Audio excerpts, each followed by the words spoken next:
Break के बाद आपका फिर से स्वागत है। महाबहस के इस हिस्से में बात यूपी में अपराध और राजनीति के खतरनाक खेल। गाजीपुर में बीजेपी विधायक कृष्णानंद राय की हत्या के बाद सुर्खियों में आए गैंगस्टर मुन्ना बजरंगी की हत्या का रहस्य गहराता जा रहा है। मुन्ना बजरंगी की सोमवार को बागपत जेल में गोली मारकर हत्या कर दी गई। आज मुन्ना बजरंगी का शव जब उसके गांव पहुंचा तो वहां समर्थकों की भारी भीड़ इकट्ठा हो गई। एक कुख्यात बदमाश के मरने का मातम मनाने वाले शव के साथ वाराणसी भी पहुंचे, जहां मुन्ना बजरंगी का अंतिम संस्कार किया गया। इस बीच मुन्ना बजरंगी की 2 तस्वीरें सोशल मीडिया पर वायरल हो रही हैं। दावा यह किया जा रहा है कि मुन्ना बजरंगी को गोली मारने के साथ साथ फोटो भी खींची जा रही थी। अगर ये तस्वीरें सच्ची हैं तो फिर सवाल यह है कि क्या मुन्ना बजरंगी को मारने की किसी ने सुपारी दे रखी थी? मुन्ना बजरंगी की हत्या सुनील राठी उर्फ सुनील मूंछ नाम के बदमाश ने की। मुन्ना बजरंगी को 9mm पिस्टल से गोलियां मारी गई हैं, जिन्हें पुलिस ने जेल के पास ही गटर में से बरामद करने का दावा किया है। पुलिस सूत्रों के मुताबिक सुनील ने मुन्ना बजरंगी की हत्या की बात कबूल कर ली है। उसका दावा है कि मुन्ना बजरंगी ने उसे मोटा कहा था, जिससे वो चिढ़ गया और उसने मुन्ना बजरंगी को गोली मार दी। इस कहानी पर किसी को यकीन नहीं हो रहा। अभी तक इस सवाल का जवाब भी नहीं मिला कि जेल के अंदर 9mm पिस्टल पहुंची कैसे।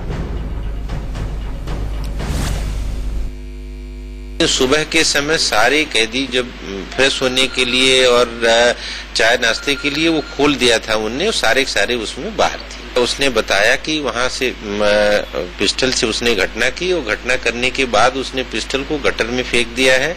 उसकी निशानदेही पर बरामद हुआ है। वो नाम कुछ आए हैं, अभी इस स्टेज पर हम नाम आपको नहीं बता रहे हैं, लेकिन हम उनके विषय में सबके विषय में गहराई से छानबीन कर रहे हैं। मुन्ना बजरंगी का सवाल है, हम लोगों ने पर्याप्त सुरक्षा दी थी। वो झांसी जेल में बंद थे और झांसी जेल से उन्हें बागपत जेल में ले जाया गया, क्योंकि उनके लिए वारंट बना हुआ था वहां पे एक केस के मामले में। जेल के अंदर एक घटना हुई जिसमें वो मुन्ना बजरंगी को मार दिया गया।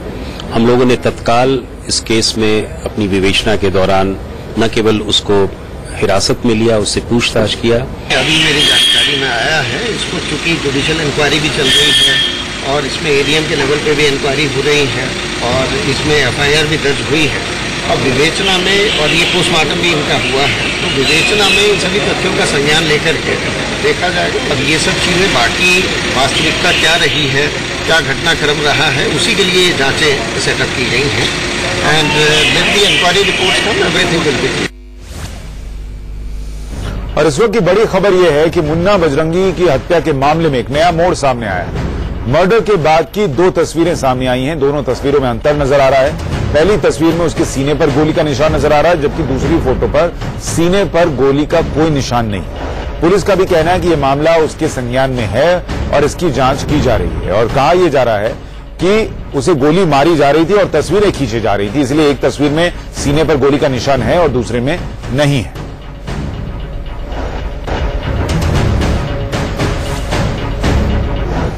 इस पर चर्चा करने के लिए हमारे साथ यूपी पुलिस के रिटायर्ड आईजी श्रीधर पाठक साहब जुड़ रहे हैं। सर, बहुत स्वागत है आपका। और हमारे सहयोगी शिव भी हमारे साथ जुड़ रहे हैं, शिव प्रताप सिंह, जो कि आज जो अंतिम संस्कार हुआ है वहां उस कार्यक्रम में मौजूद थे। शिव, मैं आपके पास आऊं उससे पहले श्रीधर पाठक साहब, आप जो अभी तक इस पूरे मामले को देख रहे हैं और जो घटना सामने आई है, जो बातें अब तक सामने आई हैं, ये आपको गैंगवॉर का मसला लग रहा है या गुस्से में उस वक्त कोई काम कर दिया किसी ने, वैसी स्थिति लग रही है, या कोई और बड़ी साजिश लग रही है?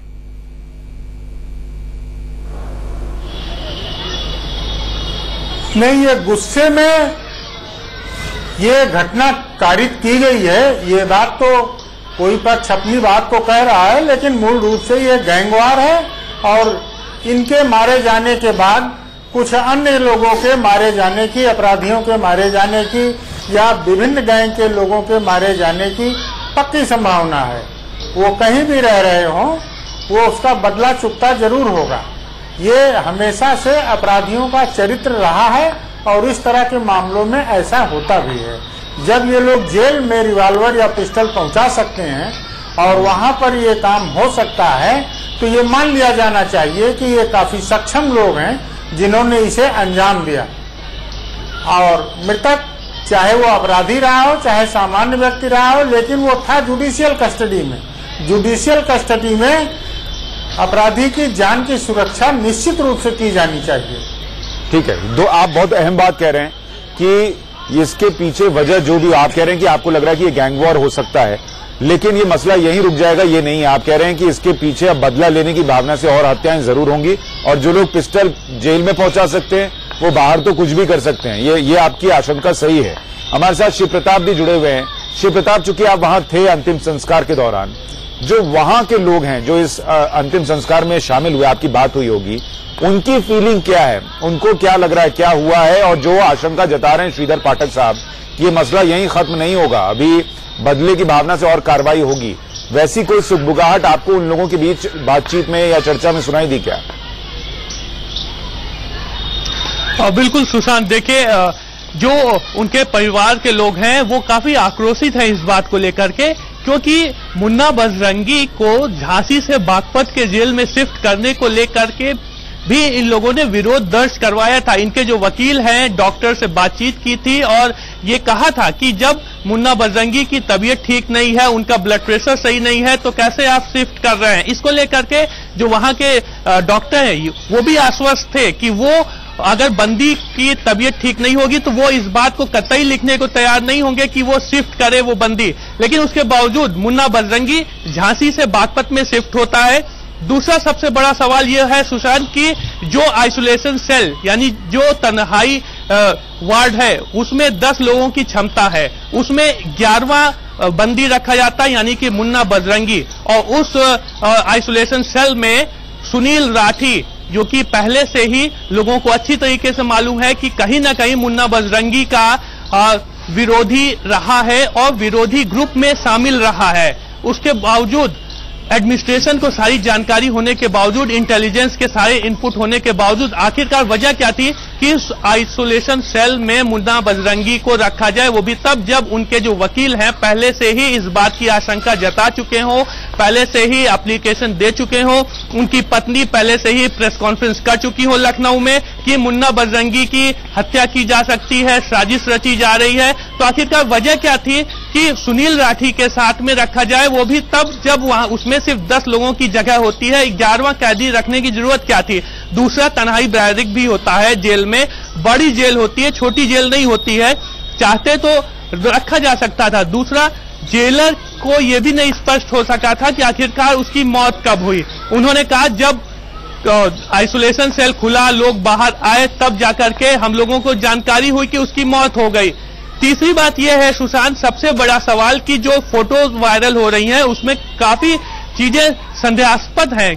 आखिरकार जो पहली फोटो है उसमें गोली जो लगी है वो सीने के बीच से पार हुई है, सर में लगी हुई है और पूरी जो बनियान है वो बिल्कुल साफ है। और उसके बाद जो दूसरी फोटो है उसमें जो ब्लड पड़ा हुआ है वो सूखा हुआ है और पहली वाली फोटो में बिल्कुल ताजा ब्लड है। और उसमें जो गोलियां हैं 2 चेस्ट पे लगी हुई हैं और उसका जो बस्ट फायर हुआ है उसमें उसका बारूद चेस्ट पे लगा हुआ दिखाई दे रहा है। यानी कि काफी सवाल खड़े होते हैं। हालांकि प्रमुख बहुत सारे सवाल हैं से ये कहा गया जिनके जवाब मिलने बहुत जरूरी हैं। श्रीधर पाठक साहब, 2-3 बातें बताइए, आपका लंबा करियर रहा है, अपने अनुभव से जरा बताइए कि 9mm की पिस्टल से अगर 10 राउंड फायरिंग हुई है, इसमें मोटे तौर पर कितना वक्त लगा होगा?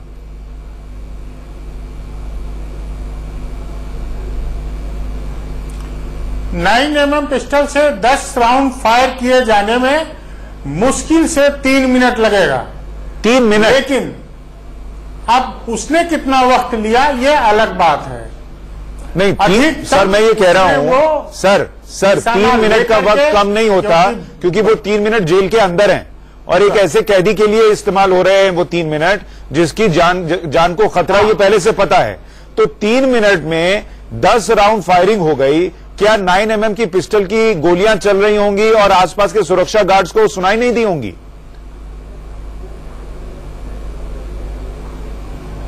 निश्चित रूप से सुनाई दी होंगी, लेकिन ये मान करके चलना चाहिए कि अगर ऐसा काम किया जा रहा है तो साइलेंसर उस पिस्टल में जरूर लगाया गया होगा, और अगर पिस्टल भीतर पहुंच सकती है तो साइलेंसर भी पहुंच सकता है। और अगर किसी ने सुना भी हो, सुना नहीं तो देखा भी होगा, तो ऐसे वक्त पर कोई भी कर्मचारी अपने को बचाना चाहेगा, वो साफ साफ इनकार कर देगा, हमने तो ना कुछ सुना ना हमने कुछ देखा, क्योंकि यही करने में। एक और बात बताइए, जैसा शिव हमारे सहयोगी बता रहे हैं तो कि सुनील राठी और मुन्ना बजरंगी इनकी नहीं बनती थी, ये बात पता होने के बावजूद उनको आइसोलेशन सेल में साथ रखना, और क्या ये बहुत बड़ी चूक है या ये साजिश का हिस्सा थी? ऐसा लगता है देखकर या सुनकर। ये चूक भी है, लापरवाही है और ये साजिश के हिस्से की ओर को संकेतित करता है। ये इस तरह की गलती कतई नहीं की जानी चाहिए थी। हमें ऐसा लगता है कि कोई वरिष्ठ अधिकारी जेल के कंट्रोल में नहीं था और इन लोगों ने अपने मनमाने ढंग से काम किया। बागपत नया जिला है, उसकी जेल अत्यंत सुरक्षित है और मानवाधिकार आयोग के निर्देशों के अनुरूप वो जेल बनाई गई है। ऐसी हालत में 10 आदमियों के लिए जो बैरक बनाई गई उसमें 11 हो सकते हैं, 12 हो सकते हैं, वो अलग बात है, लेकिन जिस तरह के लोग रखे जा रहे हैं उनको एक साथ कतई रखा नहीं जाना चाहिए था। ठीक है सर, एक चीज और बताइए, जब से योगी सरकार उत्तर प्रदेश में आई है बहुत सारे अपराधी हैं, उनका इनकाउंटर हो रहा है, उन्हें पकड़कर कईयों को अंदर जेल में डाला जा रहा है। अगर जेल के अंदर एक कुख्यात अपराधी जिसकी जान को खतरा है उसको इस तरीके से दिन दहाड़े मारा जा सकता है 9mm की पिस्टल से, फिर तो बाकी जेलों की सुरक्षा को लेकर भी सवाल खड़े होंगे और सवाल उठेगा कि बाकी जो कैदी हैं वो कितने सुरक्षित हैं।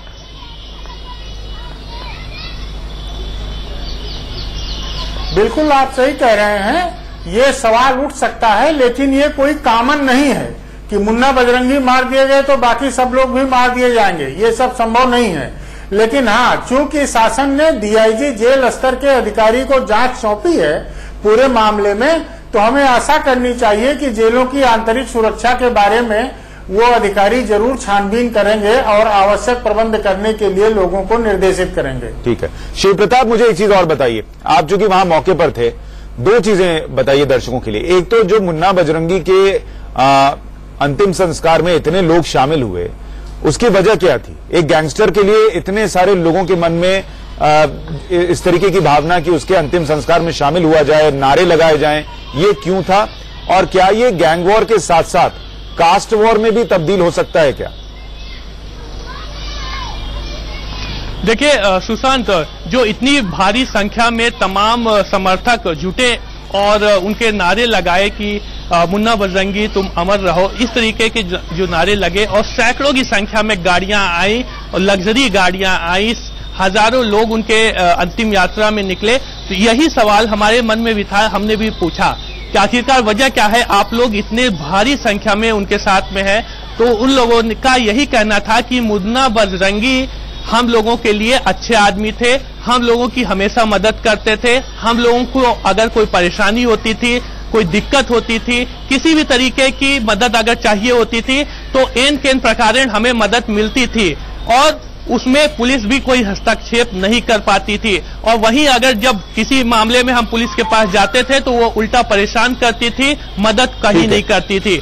ये वजह उन तमाम समर्थकों के जुटने की है। दूसरी चीज ये है कि सुशांत, अगर इस मर्डर को लेकर के हम सिर्फ गैंगवार नहीं, पूरे पूर्वांचल की सियासत को देखें तो मुन्ना बजरंगी सियासत में बहुत अच्छा पकड़ रखता था और बहुत अच्छी मौजूदगी थी सियासत में मुन्ना बजरंगी की। और यही वजह है कि लगातार उनके जो परिजन हैं सीधे तौर पर नाम लेकर के भारतीय जनता पार्टी की सरकार के तमाम वरिष्ठ नेताओं को आरोपित कर रहे हैं कि ये उनके सारे सियासत भी होगी, ये तो बहुत जाहिर तौर पर सामने है। लेकिन जिस बात की आशंका श्रीधर पाठक साहब जता रहे हैं, यूपी पुलिस के पूर्व आईजी हैं, कि ये मसला यहीं रुक जाएगा ऐसा नहीं लगता और हत्याएं हो सकती हैं। और इसीलिए सूबे की सरकार पर एक दाग तो लग गया कि किस तरीके से वहां की जेल के अंदर इस तरीके से सरेआम हत्या कर दी गई। दूसरा दाग न लगे, ये जो है और गैंग वॉर आगे न बढ़े और हत्याएं न हो, इसको लेकर कम से कम सरकार को अब सजग हो जाना चाहिए। बाकी चीजें जांच में सामने आएंगी, ये उम्मीद की जा रही है। बहुत शुक्रिया श्रीधर पाठक साहब इस चर्चा में जुड़ने के लिए। शिव प्रताप, तमाम जानकारियों के लिए आपका बहुत शुक्रिया। महाबहस में आज के लिए इतना है।